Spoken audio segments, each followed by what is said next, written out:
নমস্কার বন্ধুরা, শিবানী কুকিং ব্লগে আপনাদের স্বাগত জানিয়ে আমি আজকে আপনাদের দশহরা পূজায় আমাদের বাড়িতে মা মনসার থান আছে। মা মনসার থানে কিভাবে পুজো হবে, দশহরা পূজা মানে মা মনসার পূজা, এই পূজার উপকরণগুলো আমি দেখাবো। আপনারা পুরো ভিডিওটা দেখবেন।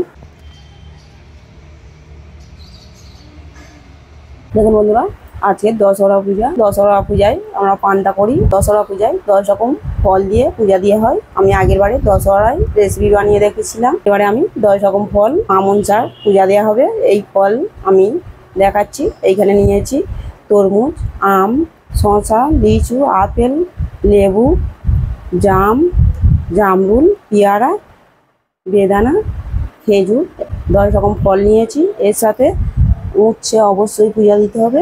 উচ্ছে তেতো, ওই জন্য উচ্ছেটাই দিতে হয়। দুধ, কলা, উচ্ছে, মাখা সন্দেশ একসাথে ঠাকুরের কাছে দিতে হয়। দশহরা পূজার উপকরণগুলো আপনাদের ভালো লেগে থাকলে শিবানী কুকিং ব্লগে সাবস্ক্রাইব করুন ও লাইক দেবেন।